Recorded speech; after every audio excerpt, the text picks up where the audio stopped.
Minha gente, nesta quinta-feira, dia 7 de abril, comemora-se o Dia Mundial da Saúde.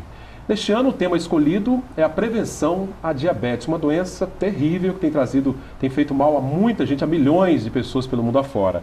Para falar sobre essa doença e sobre as ações preventivas para evitar que ela progrida, está conosco a médica endocrinologista, doutora Rafaela Norbim Barcelos. Tudo bem, doutora? Tudo jóia. Boa tarde. Não é por acaso, então, que esse tema foi escolhido pela OMS, né, para esse Dia Mundial da Saúde de 2016, né? Exato. O diabetes hoje é considerado uma epidemia pela OMS, onde nós temos assim, níveis alarmantes, chegando nesse momento, né, a estimativa em torno de 400 milhões de pessoas afetadas no mundo, Nossa. com a perspectiva de chegar perto de meio bilhão em 2035. Então, realmente, números alarmantes. Agora, o que leva uma pessoa a desenvolver o diabetes, doutora?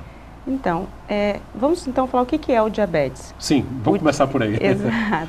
O diabetes é uma doença caracterizada pela elevação da glicose no sangue, do açúcar, que pode ocorrer pela falta da secreção da insulina ou falta de ação da insulina, Entendi. que é um hormônio produzido pelo pâncreas, que vai facilitar a entrada da glicose nas nossas células. Que é muito necessário para o organismo. Fundamental para o metabolismo.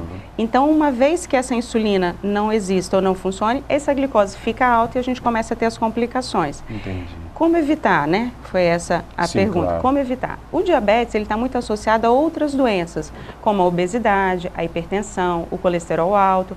E o melhor método de mudar essa evolução é com mudança do estilo de vida. Uma dieta equilibrada, que não seja rica e desbalanceada em gorduras e carboidratos, o controle do peso, uma atividade física regular.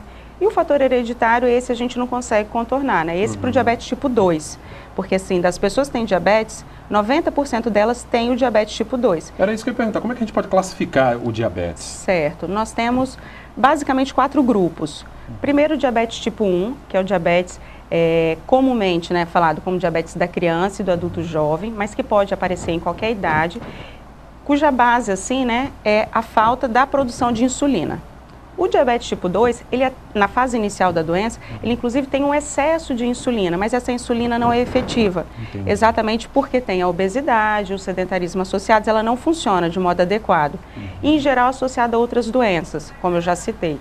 Outro tipo é o diabetes gestacional, que é o diabetes diagnosticado na gestação, sendo que se esse valor de glicose já no começo passar de 126, a gente chama de diabetes mellitus pré-gestacional. Era uma paciente com diabetes que não tinha conhecimento, certo? E tem alguns critérios diagnósticos que obstetras e ginecologistas utilizam para isso.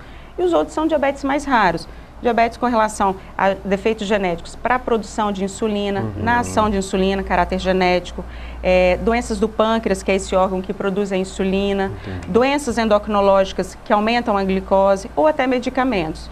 Daí a importância, até para os pais, né, ao cuidar das crianças, a questão da alimentação que a senhora falou que é fundamental, né? Fundamental. Inclusive o diabetes tipo 2, que corresponde a 90% dos casos de diabetes, é mais comum no adulto, após os 40 anos, mas com o aumento da incidência e prevalência, né, da ocorrência de obesidade infantil, está cada vez mais comum em crianças e adultos jovens, o que gera um alarme muito grande para nós. A senhora falava aqui antes da entrevista de que o diagnóstico muitas vezes é feito muito tarde, né, tardiamente. É interessante a pessoa fazer esses exames periódicos para ver como é que está essa taxa e ver se ela tem ou não? Isso. Além dos 40, a partir dos 40 anos, é interessante que você faça uma avaliação dos exames de sangue anualmente, com um clínico, com um generalista, se não tiver um fator de risco maior, como a história familiar de diabetes. Se tiver um fator hereditário, aí tem que ser com uma frequência maior. É interessante.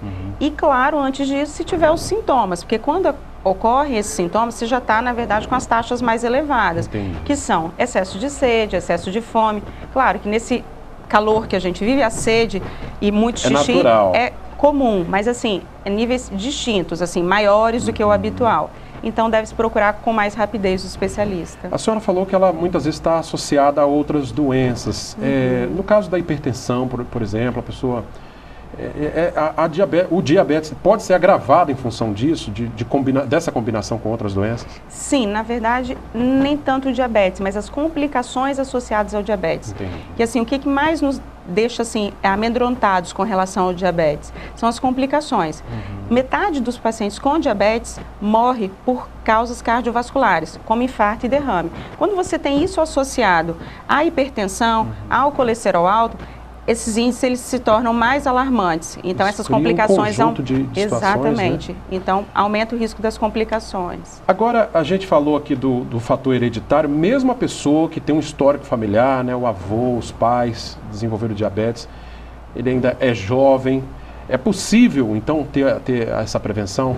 Sim, o ideal é desde muito jovem, né? Todos nós, independente da história familiar, dessas doenças metabólicas, ter uma atividade física regular, de no mínimo 150 minutos por semana, uma dieta equilibrada, fracionada, sem excesso de gorduras, carboidratos. Isso tudo ajuda muito na evolução. Muitas vezes são escolhas equivocadas que a gente faz ao longo de uma vida e que uma hora acaba vindo a doença. E a prevenção está exatamente nessas escolhas. Exato, mudança do estilo de vida. Pois é. Agora, mesmo com toda essa situação, não é uma doença que significa, assim, de cara uma sentença de morte, né? Não, nem de longe. Até mesmo porque o início, nos primórdios da descoberta da insulina, lá em torno de 1920, era muito complicado, realmente, o tratamento e a condução desses pacientes. Mas na última década, em especial, a descoberta pela indústria farmacêutica, né, pela ciência, de drogas assim modernas, com poucos efeitos colaterais. Nos últimos 5 anos, então, a gente teve um boom assim, de descobertas, coisa que assessora muito e auxilia muito o cliente, mas depende de escolhas associadas à mudança do estilo de vida. Então, hoje, um cliente com diabetes, ele pode viver muito bem, claro que com disciplina. Em tudo na vida, né? Mas com diabetes, exatamente, muito mais. Doutora Rafaela, quando se fala em diabetes, instintivamente, cada um de nós pensamos assim, eu não devo comer açúcar, coisas doces, né? Doce, chocolate, enfim. Mas não é só isso não, né? Não. Quando a gente vai orientar o cliente com diabetes, via de regra a gente fala, olha, evite alimentos feitos com açúcar. Seja o açúcar refinado, açúcar cristal, açúcar mascavo. São todos açúcares que vão aumentar muito mais e rapidamente a glicose no sangue. Só que tudo, basicamente, da nossa dieta vira açúcar, que a glicose é a principal fonte de energia para as nossas células. O pão, por exemplo, de padaria, o pão de sal, é um fator que pode influenciar? Então, tudo vira açúcar, o negócio é a quantidade e o horário. Depende da dose, então. Então, assim, podemos, qualquer tipo de fruta, qualquer tipo de legume, verdura, pães, biscoitos. O ideal é avaliarmos a quantidade de acordo com o peso, com a idade, com aquele momento da doença, se está muito descompensado. Então, são orientações dinâmicas, mas, via de regra, o diabético pode ingerir de todos os alimentos, todos os tipos. Em porções menores, exatamente. É claro, né? Pois é, né, gente? Vale aí a parcimônia, né? E saber dosar, porque realmente, se exagerar, faz muito mal. Bom, antes de encerrar a nossa entrevista aqui, nesta quinta-feira também estão previstas algumas ações aqui na cidade, né, doutora Rafaela? Exato. Amanhã, como você mencionou inicialmente, a gente comemora o Dia Mundial da Saúde. Esse ano, falando mais sobre o diabetes, e o Hospital Rio Doce, de 8 às 16 horas, vai promover uma ação comunitária, onde ele vai estar vendo a pontinha de dedo, a glicemia capilar, de modo gratuito, para todo aquele que comparecer com assessoria de profissionais de saúde diversos. Vai ser ali em frente ao hospital mesmo? Em frente ao hospital. Tudo gratuitamente, tudo rapidinho. Não é um método diagnóstico acurado, assim, não vai lá para descobrir se tem diabetes. Mas se estiver muito alto, o profissional vai orientar e vai encaminhar para o especialista, sem dúvida. Entendi, vale a pena, né? Vale muito a pena. Doutora Rafaela Norbim Barcelos, endocrinologista, falando sobre os riscos do diabetes, os controles, para quem já descobriu que tem a doença, né, o controle que é possível se fazer, o equilíbrio na alimentação. Nesse dia 7 de abril, lembrando o Dia Mundial da Saúde, este ano o tema é o diabetes. Doutora Rafaela, muito obrigado pelas explicações, pela vinda. Eu que agradeço, à disposição. Tá joia. Bom, minha gente, esta edição do Sim Notícias está terminando, mas você, claro, pode nos ajudar a fazer no nosso telejornal.